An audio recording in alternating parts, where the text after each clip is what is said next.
Today I'm going to share with you the very important topic. This topic is near to my heart.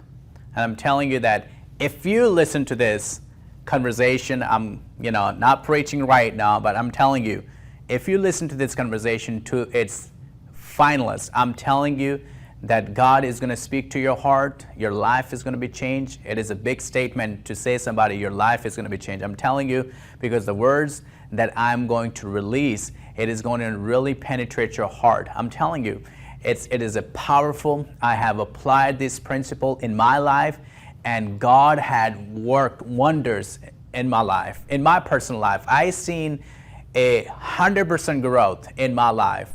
And that would be understatement to say that.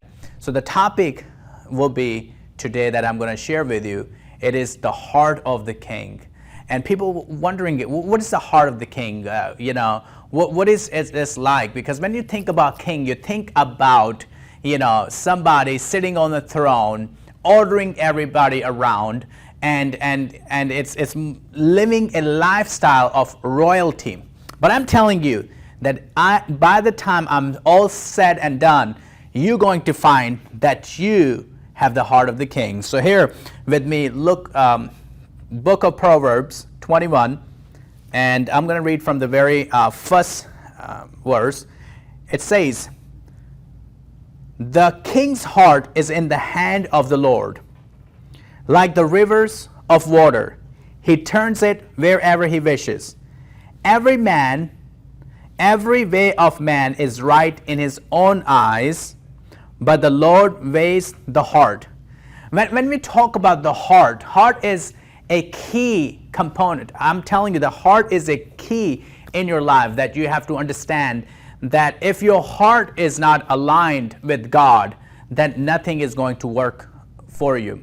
You have to understand that in order for your heart to get more pure, more right with God, you have to get yourself in right with God.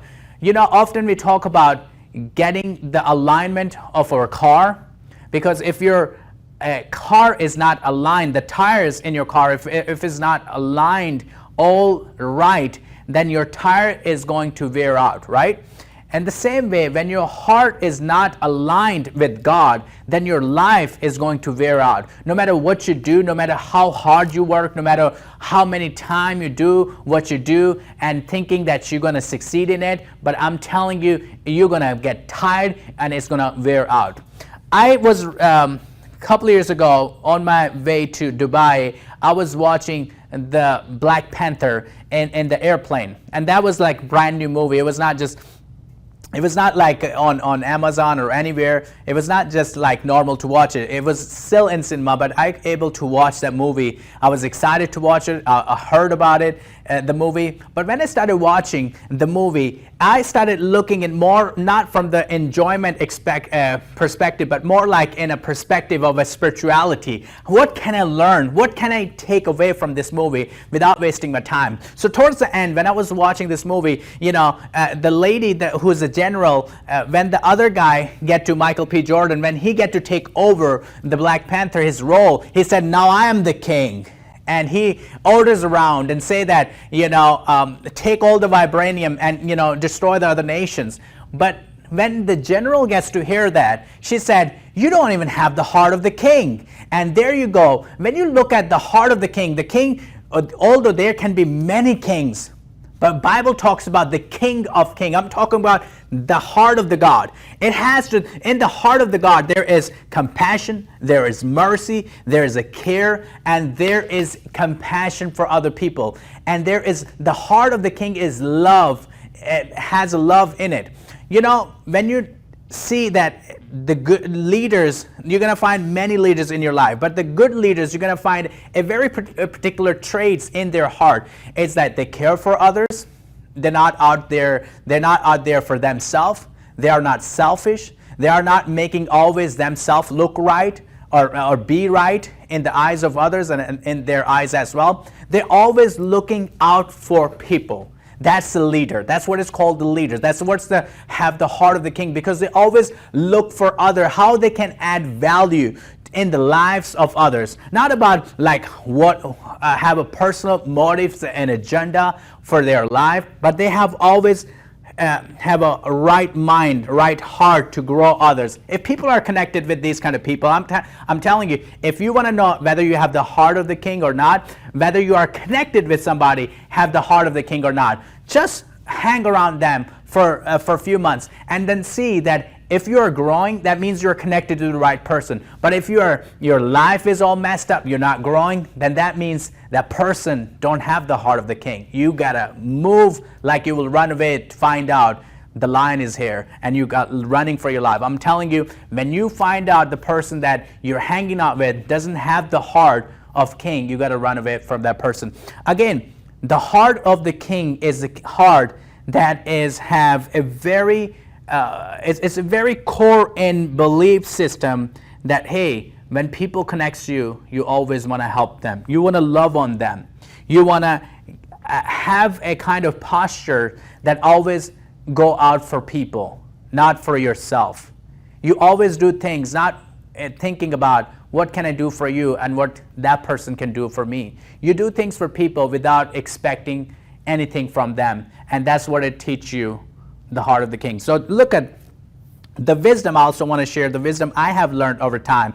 When you look at the King Solomon, he said, the Bible says he was the wisest man, and he was the man that under his leadership, the Israelites, they grow. The kingdom of Israel, north and south, they grew like a wildfire, and the wealth was like increased because that was not a manager, that was a leader. That leader who was a king, he was a leader, and under his kingdom there was a great growth, people grew, and the Israelites were prospering. But when somebody else took over, all of a sudden the Israelites, the kingdom was divided. When King Zedekiah took over, the kingdom was divided. So I want to take these two kings. You know, in the book of Jeremiah, there's a lot about Zedekiah. The book of Jeremiah talks about. But when you look at the life of King Solomon, you see his heart was right with God. God meets him in the dream, and God asks, "What do you want, Solomon?" And he said, "I want the heart that understands. I want the heart, understanding heart." Think about it. He did not ask for pleasure. He did not ask for treasure. He did not ask for, wealth or great concubines or more wives or anything else. He asked the heart to understand. How many leaders do we have, whether it's in church, corporations, business, that ask God for understanding, ask God for wisdom to make right decision? Because every man in his heart or in his eyes thinks they are right. But when it takes a leader to step back, say, you know what, I'm going to step back and I'm going to say, you know what, I'm going to try to analyze myself, whether I'm making the right decision or wise decision. So I want to share with you the decision of the King Solomon. So when the woman comes to him, so with their one woman have a dead child and one woman have a live child. But what happened, backstory is that when both women have a child, and what they do actually, one woman at the middle of the night roll over the child and the child is dead. And when it comes in the morning, the day of break, the woman takes her dead child and leaves with the woman who has a live child and take her live child with her. And when it comes in the morning, and when the woman who had the child alive, she said, "That's not my child. That's the child is dead." And then they goes to in the presence of the King Solomon, and they ask him. Both ladies are standing, in the side, and one lady goes like, "Hey, this is my child. This is live." The other lady goes like, "No, that child is her." And there is an argument going on. Now there's a leader, there's a king, and he has to make the right decision. He has to be a justice, not always right, but a king who has the right heart, who can hear the voice of God. And here we have King Solomon to make the decision. And this is probably one of the big decisions that he had to make, because that's the decision of life and death, wrong and right. That's the decision of making that is going to impact lives now. So now the woman talks about, no, this is my child. And he goes like, bring the sword. And I'm thinking about, when you say bring the sword, now the woman's thinking about, oh my God, he's going to kill us or kill the baby or something like that. So many questions raised, because you are in a panicking mode when that kind of question come into mind, like what is going to do with the sword. And he goes like, cut the child in half.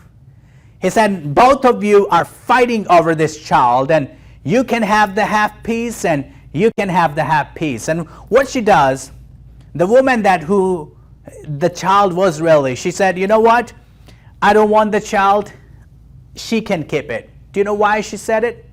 Because she had the heart filled of compassion. She didn't want her child to be dead. She didn't want her child not to be able to live. And she said, give it to the other woman. And the other woman goes like, okay, I'm going to have this child. So now it comes to King Solomon. When he thinks about it, he goes like, you know what? Take this child. We're not going to kill it. Give it to the woman who don't want the child to be dead. And there you go. That was a justice. And now it comes back to my mind that he made that decision, and the woman who did not had the child and her child was dead, she was probably startled at that moment, that how he came up with that conclusion. Because King Solomon now, that the good leader, whether I'm not talking here now to a gender, but I'm talking it to a person. And he goes like, she didn't want a child to be dead because her heart is filled with love, with compassion, and with mercy. And when I started this conversation with you, this talking with you, or this topic with you, I said, what's the traits of the heart of the king? Because in the heart of king, there is love, compassion, and mercy. And when he saw that instantly in that woman, he decided to give that child to her, because he knew that was her child. And in our lives, we are hanging around people that we know that their decision could impact our life in a positive way or a negative way. But we choose to follow them anyway. But I want to put end to that. If you are hanging around with somebody who are not making right decision, and they're making decision for your life, then it's time to switch. It's times to go back. It's times to say it's time for me to find a new leader to follow.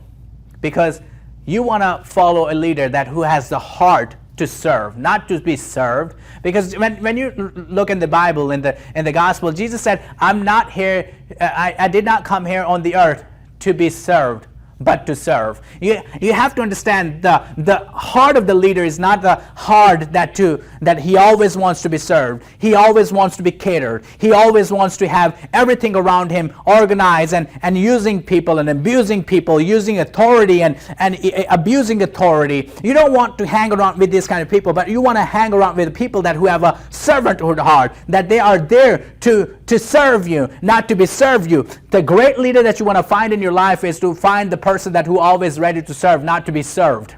You always want to have a person who always want to be in your service. Like, I'm in your service. How can I serve you? How can I help you? How can I bless you? How can I add value to your life? We want to have this kind of people in your life. And it is sad to say, it is very, very sad to say that you don't find many people, whether it's in the church. I'm not attacking the church, ladies and gentlemen. I want to be very clear. I'm not attacking the church. I'm not attacking a family, but I'm trying to attack or tackle the problem that needs to be raising up in the church, that raising up in the organization. Because you have to understand that it is important for you to follow the right person. I really loved, somebody said that it doesn't matter how much time you have, but it does matter the time you have. How do you spend it? Where do you spend it? Who do you spend it with? It is very important. It is not in your control, ladies and gentlemen, listen to me. It is not in your control that how much time you get to have it, but it is in your control that the time that you have, how do you spend it? I want you to, the time that you have, spend it wisely with a person that you can make worthwhile. That the time that you have, you can go with the person that it's important, or spend with the family, or spend with the person that can always add value, can always help you grow where you are. Because if you're stuck where you are, then you have to find new people to surround yourself with. And then also I want to share with you the other thing that I have learned. Somebody said that it is always good leaders now. In order to go up, you got to give up, right? Because often we have find leaders in our life that they don't want to give up. What do you mean by not giving up? Give up their seat, or give up. They are afraid to do that. They are afraid to promote somebody. They are afraid to bring somebody forward. Do you know why? Because they don't want to give up the seat. How are you going to go up if you're not going to give up, right? In order for you to go up to the next level, you have to give up. Not, I'm talking about give up in a negative way, but to help somebody. Often, the difference between managers and leaders is because manager manage and leaders lead. If you are being managed, then you are not following the leader, because nobody likes to be managed. Nobody likes to be micromanaged or managed. People like to be led, not managed. In my life, I have been around leaders, and I instantly, when I got to my senses, I instantly started discovering and also distinguishing between the manager and the leaders. Because I don't want to follow a manager, because they are going to manage my life. They're not going to lead me. They are going to manage my life. You need a leaders that can drive your life to heaven, not to hell. Because a lot of people are going to hell. Do you know why? Because they are following a person that's going to hell. And they think that by following that person, they are going to heaven as well. Ladies and gentlemen, this message was on my heart to share with you, that it is very important for you to discover that you yourself even have the heart of the King, but you have to just align yourself with God. If you don't align yourself with God, or your heart, align your heart and carefully look and analyze your heart, I'm telling you, you can get off track very easy. But now it is time for you to get back on track and say, God, I am not going to give up in the middle of the situation. Maybe time is tough, rough, but I'm going to trust in you, because I know that you are King of Kings, not just only King, but King of Kings. And God, I want to have the right heart towards people. I want to be transparent with people, to understand that my life, what I do with people, that's going to done to me as well. That's the principle that I lived for very long. That's my secret sauce. Come on, somebody. I live on this principle. As soon as I hear out of the mouth of Jesus Christ, and I was like, you know what? I'm going to live by this principle. Do unto others as you want others do unto you. Because often people, they want to do some, sneaky stuff to other people. They try to use and abuse the relationship to get what they want. But my philosophy is not that. My philosophy is you always want to benefit the other person. You always want to see that if that person is connected to you, you want to do right with them. And you know what? In return, what's going to happen to you?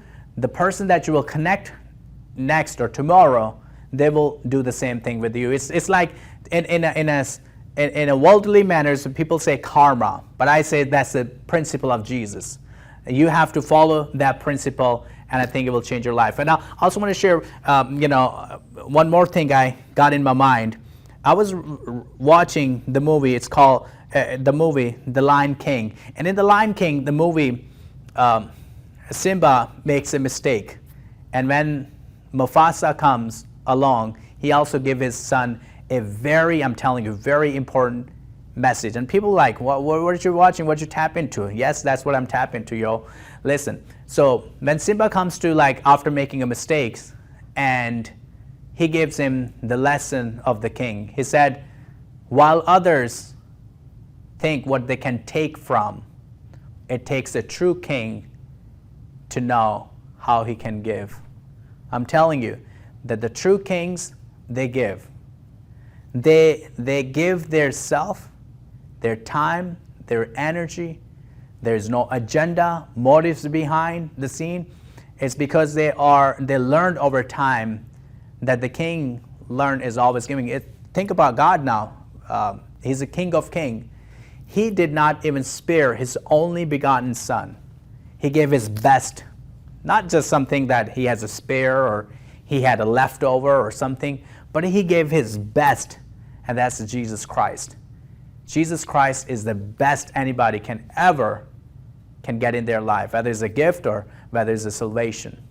But Jesus Christ is a more than gift, even more than salvation. People say, what do you mean more than salvation? Because he not just only give you salvation, but eternal life as well, and life with more abundance. And that's what defines the heart of the king, because in the heart of the king, there is a love, compassion, giving, forgiving, and also loving on people. Want to do right with people, want to do right to people. And when God sent his only begotten son, he gave his best. He took something out inside of him and gave it to the humanity. Did we deserve it? No. And same with people, like with the leaders too. Does that person deserve my courtesy? I don't know. But do you want to give? If the answer is yes, then you have the heart of the king. Because when you give as God gives to the world, then you have the heart of the king. Then you have the right heart. I'm not talking about materialism giving. I'm not talking about money. I'm not talking about, wealth. I'm not talking about cars and expensive houses. I'm talking about giving yourself, giving your time to God. That's what you can give the best, because that's all I have. If I can give you money. I can give you what I have, my watch, my whatever. But if I give you my time, that's all I have. That's the best thing I have to offer to you. And that's what I want people to set your posture to give people without expecting it back. Come on, somebody. I just feel I need to write that down for myself, that give people expecting nothing for myself. And also, the other thing I was reading, very interesting book, and in that book it said that the wrong of people or the criticism of people, write it on the sand, because as the water will come, it will take away. And after people do, what do they do? Even being a leader, they write in the permanent record their criticism, their wrongs, and everything. They write in the permanent, and they collect all this junk and garbage. And you know what happens? Over time, your heart becomes bitter towards other. Your heart started getting in an alignment of a demonic work. That's where you start destroying lives by making wrong decisions, where you started hating on people, gossiping on people. So that's the reason I really love this phrase, and I'd really written on my heart that the gossip or the criticism of people, write on the sand near the seashore. So when the water comes, it just takes away.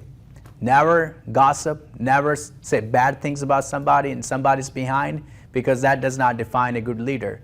Good leaders, they know what to take and what to give. When you give, people bless, people thrive, their lives change. But when you take, you exhaust people. And people don't want to be around somebody that always taking, always manipulating, always deceitful, always trying to get his own ways, or either not his way or the highway. This is not a leader. Leader is something, the king is something that is always not to give. There's many kings that I can point out to you, like King Zedekiah. The prophet Jeremiah cried and kept asking him, hey, listen, you need to follow the voice of God. You need to get your heart right with God. and his heart was not right with God. He wanted to continue to do what is right in his own eyes. He wanted to continue to manipulate, other people to get his way. And he started getting into idoling worship, the king Zedekiah, in the book of Jeremiah. So Jeremiah tells him, he said, "You getting into idolism. You need to get rid of this." And he said, "Oh, I got rid of this. I worship God." And then he goes behind his back and he just opened the door. He said, "Look at all these idols. Who is that for?" He said, "Oh, that's because of the people. People want." He said, "No, people are not the king. You are the king. You're supposed to follow God. You're supposed to give your best to God. You hide idols behind, and your heart is far away, God. And then you say with your lips that you serve God."